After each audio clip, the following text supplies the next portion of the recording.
Nicolas Ferreira, pelo visto, gosta de fake news. E ele tem uma obsessão pelo caso Marielle Franco. O repórter Thiago Suman, do DCM, conta bem essa história. E ela não é boa para o Nicolas. Vamos ouvir aqui um pouquinho mais sobre isso do Pedro Zambarda, do Plantão Meteoro.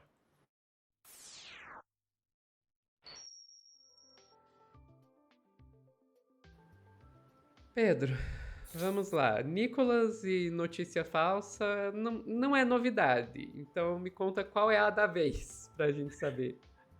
Não, a novidade da vez, Sofia, é que assim, a extrema-direita tá hiper engraçada, né? O Bolsonaro tá em prisão domiciliar, e eles estão defendendo direitos humanos, né?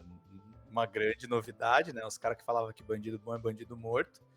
E aí o Suman fez uma reportagem recapitulando, Sofia, ele chamava o Chiquinho Brazão, que tá com uma acusação horrível de ter executado a Marielle Franco, de petista. Acusava para tentar atrelar o crime à esquerda.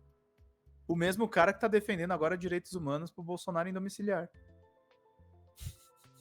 Esse é o Nicolas Ferreira, tá, gente? Então vamos para uma reportagem aqui do Suman, que é muito boa. Deixa eu trazer para vocês aqui na tela. Obcecado por Marielle e Moraes, Nicolas faz lambança com Chiquinho Brazão. Vamos entender aqui essa matéria. Além de dar prisão domiciliar para o acusado da morte de Marielle, Moraes também autoriza personal trainer para ele. Eles disseram que criminoso não teria mais blindagem. Não é possível que era tudo mentira. E aí tá o Nicolas agora chorando que o Bolsonaro tá preso na domiciliar, Sofia, com todas as regalias, e agora ele vai pra Papuda. O Nicolas virou agora versado em direitos humanos. Como aliado do clã Bolsonaro, o deputado Nicolas Ferreira, do PL de Minas Gerais, tem se dedicado a uma campanha nas redes sociais baseado na narrativa de que o ex-presidente estaria sendo perseguido pelo judiciário. No último dia 17, o parlamentar publicou uma declaração que chamou atenção. Bolsonaro está com câncer de pele. A facada, a prisão e a perseguição têm um objetivo muito claro. Na postagem, Nicolas sugeriu que a prisão de Bolsonaro faria parte de um suposto pacote conspiratório que incluiria a facada em 2018 e o carcinoma de pele que agora acomete o ex-presidente. A coerência do deputado, no entanto, entra em choque quando se analisam suas próprias declarações. Benefícios que ele defende para Bolsonaro, em nome de blindagem e proteção, são criticados quando concedidos a outros réus. O exemplo mais recente envolve o ex-deputado Chiquinho Brazão, acusado de ser um dos mandantes do assassinato da vereadora Marielle Franco. Nesta quinta, dia 2, Nicolas criticou o ministro Alexandre de Moraes, com base numa reportagem do portal Metrópolis, que relatou a autorização para que Chiquinho Brazão tivesse acompanhamento de um personal trainer durante sua prisão domiciliar, por motivos de saúde. O deputado escreveu: além de dar prisão para o acusado da morte de Marielle, Moraes também autoriza personal trainer para ele. Eles disseram que criminoso não teria mais blindagem, não é possível, que era tudo uma mentira. Corta para o Nicolas, um deputado federal, zombando do assassinato da sua própria colega vereadora Marielle Franco. Isso é postura de servidor público? Vamos ver aqui o Nicolas debochando. Pô, tem um dia que tava sendo votado lá em BH, o dia da Marielle Franco. Eu falei, primeiro, nós estamos em BH. Então, assim, caguei pra Marielle. Segundo, ela não é uma pessoa flor que se cheira, né? Porque quem morreu que vira santo. Terceiro, pra que nós vamos instituir dia de o quê? Por que a Marielle não é flor que se cheire, pô? Abortista. Mas por Abortista, Sofia. Esse aí é o grande Nicolas. A posição contrasta com a postura adotada em abril do ano passado, quando o Nicolas votou contra a manutenção de Brazão, contrariando a decisão do Supremo Tribunal Federal. Ou seja, agora ele ataca o Brazão, mas lá atrás ele defendeu. Na ocasião, ele alegou estar apenas cumprindo a Constituição. A Constituição Federal deixa bem claro que um deputado só pode ser preso em flagrante delito. O que me exigem a defesa da Constituição, quando eu defendo a Constituição, reclamam. Ou seja, era para eu ter feito o quê? Descumprir a Constituição, jurei defender a Constituição e o que ela diz. Ou seja, não há prisão de parlamentar que não seja em caso de crime de flagrante delito. Agora, quando é o 8 de janeiro, ele se acha no direito de não defender a Constituição, né? A oscilação de posicionamentos também aparece em outras situações. Em janeiro deste ano, Nicolas comemorou uma decisão judicial que rejeitou a ação movida pelo PT contra ele, após o deputado afirmar que Domingos Brazão, irmão de Chiquinho e também acusado de envolvimento no assassinato de Marielle, seria aliado do partido. Chamou o cara de petista. Pela quarta vez, a Justiça do Distrito Federal reconheceu minha liberdade de expressão e negou o pedido em ação movida pelo PT, que pede minha condenação ao pagamento de 50 mil por ter afirmado que Domingos Brazão, delatado no caso Marielle Franco, era aliado petista. A decisão reafirma minha imunidade parlamentar. Ainda há magistrados que respeitam a Constituição no Brasil. A obsessão de Nicolas com o caso Marielle Franco vem de longa data. Quando ele ainda era vereador em Belo Horizonte, ele já usava a tribuna e as suas redes sociais para tratar do assunto. Em um podcast chegou a declarar: teve um dia que estava sendo votado lá em BH, o dia da Marielle Franco, eu falei, o primeiro que nós estamos em BH, então assim, caguei para Marielle, segundo que ela não é flor que se cheire, não é porque morreu que virou santo. O deputado também atuou contra a proposta de rebatizar o Centro de Saúde em Minas Gerais em homenagem à vereadora carioca. Além disso, em postagens na qual relatava supostos episódios de hostilidade contra Jair Bolsonaro na Federal de Minas, como bonecos enforcados e simulacros de cabeça decapitada, Nicolas questionava: e se fosse Marielle Franco neste lugar? Então, gente, o Nicolas faz essa confusão toda. E importante lembrar que normalmente os irmãos Brazão são confundidos, e aí a Carta Capital faz um bom texto sobre isso.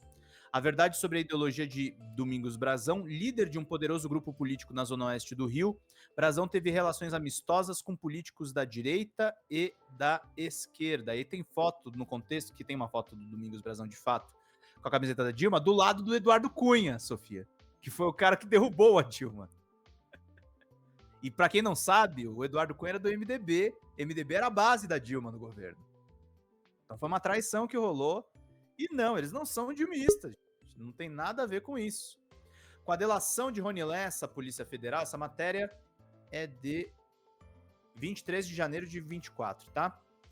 Com a delação de Rony Lessa, Polícia Federal, que aponta o conselheiro do Tribunal de Contas do Rio, Domingos Brazão, como um dos mandantes da execução da vereadora Marielle Franco e do seu motorista Anderson Gomes, parlamentares bolsonaristas tentam associar o conselheiro ao PT.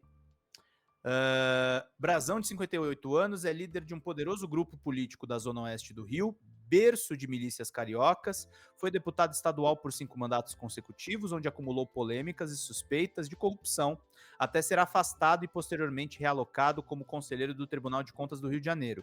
Sua fidelidade ideológica, portanto, não é o petismo ou o bolsonarismo, à esquerda ou à direita, e sim ao poder no Rio de Janeiro.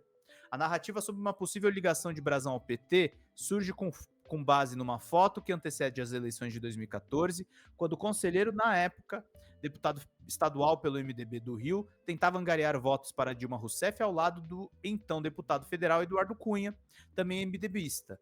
As eleições de 2014, vale lembrar, foram marcadas pelo racha no partido, que se dividiu entre o apoio a Dilma e o candidato escolhido oficialmente pela presidência do MDB, Aécio Neves.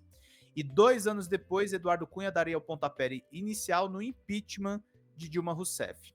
Embora Brazão tenha apoiado a reeleição de Dilma, no ano seguinte, o então deputado federal contou com o apoio de Flávio Bolsonaro para ser eleito ao cargo de conselheiro no Tribunal de Contas. À época, a bancada do PSOL tentou anular a sessão que ele foi eleito. A rixa entre Brazão e o PSOL, em especial com esse integrante Marcelo Freixo, é uma das linhas investigativas que atribuiu o assassinato de Marielle Franco a uma vingança política contra Freixo. Após a reportagem do Intercept, o deputado federal Nicolas Ferreira utilizou as redes sociais para questionar por que um petista mandou matar Marielle. A pergunta ganhou força na rede bolsonarista, que utiliza a imagem de 2014 para tentar fazer essa ilação. Sofia, e aí tem o Chiquinho Brazão, a Carta Capital mostrou na época, fazendo campanha pelo Bolsonaro. Sabe, o Nicolas, assim, desonestidade é o sobrenome dele, né, gente? Vota, aí confirma, 22 é Bolsonaro. É o capitão, é o capitão, é o capitão, capitão Bolsonaro. É o capitão, é o capitão, é o capitão, capitão Bolsonaro. Petista. É o capitão, é o capitão, Bolsonaro. É o capitão. e é muito sério, gente. Assim como o MBL usou sites parceiros no passado para atacar Marielle Franco, é o que o Nicolas tá fazendo aqui. Né, Sofia? Uhum. É exatamente o que o Nicolas tá fazendo aqui, tá? E o furo vem dessa reportagem aqui do André Uzeda, o Flávio Costa e a Carol Castro, que marcou, e inclusive depois foi tudo confirmado nas investigações da Polícia Federal, que colocou o Domingos Brazão como delatado pelo Rony Lessa e depois teve a prisão do Chiquinho Brazão, que é o irmão dele, que, desculpa, não foi uma camisetinha da Dilma, ele fez campanha pelo Bolsonaro. Subiu no palanque com o Bolsonaro. Sim, sim. É que assim, né? A gente tá falando do Domingos Brazão, Chiquinho Brazão, você falou ali do Cunha, a gente tá falando do Centrão. E o Centrão a gente sabe. Centrão vai pro lado que quiser, contanto que seja o lado deles, né? Eles estão lá pelo seu próprio interesse. O interesse próprio deles vem acima de qualquer tipo de fidelidade ideológica. Isso significa o quê? Isso significa que não, eles não podem ser chamados de petistas. Tá, vamos lá. Até tem uns petistas do Centrão. E estou olhando, inclusive no Rio de Janeiro. Mas enfim, eles não podem ser chamados de petistas de nenhuma forma. E a gente viu que nos últimos 10 anos, pelo menos, ouso dizer aí os últimos 10 anos, o Centrão todo está do lado do bolsonarismo. Sim. Às vezes tem uns atritos ali e aqui, né, com a ala mais ideológica aí, né, da extrema-direita, mas já faz uns 10 anos que tá do lado do bolsonarismo. Sim. Tanto é que o Eduardo Cunha ajudou a derrubar a Dilma, né? Como você mesmo lembrou. Então, não faz sentido chamar Domingos Brazão, ou Chiquinho Brazão, quem quer que seja, de petista. E o Nicolas sabe disso. Nicolas sabe disso. Mas ele também sabe que o público dele vai engolir. E aí que eu acho engraçado que às vezes a gente vê na esquerda o pessoal dizendo não, a gente não pode tratar o pessoal aí bolsonarista da extrema-direita como se fossem loucos ou burros, a gente tem que respeitar eles, não sei o que, não sei o que. Meus amigos, os próprios políticos da extrema-direita tratam eles como burros. E eles tratam o público em geral como burro também, né? Essa é Exato. O Nicolas quando eles vêm com essa de chamar o Chiquinho Brazão de petista, ele tá chamando o público dele de burro. Ele tá fazendo isso. E, queridos bolsonaristas, se vocês não querem ser chamados de burros, parem de acreditar no Nicolas. É só isso que eu posso dizer. Não, o Nicolas é um mentiroso serial, né? Não tem nem... Aí a gente entra numa outra coisa. Até quando que as instituições brasileiras vão permitir isso, né? Exatamente. Enfim, ficamos por aqui, Pedro? Ficamos por aqui tendo que chafurdar na rede de fake news do senhor Nicolas Ferreira. Eu nunca perdoarei você por me fazer ouvir a musiquinha do Bolsonaro de mais uma vez. Nem a Daiane. Nem a Daiane, tá ali no chat privado xingando o Pedro também. Pessoal que tá assistindo ao vivo, nós já voltamos aqui com mais notícias pra vocês.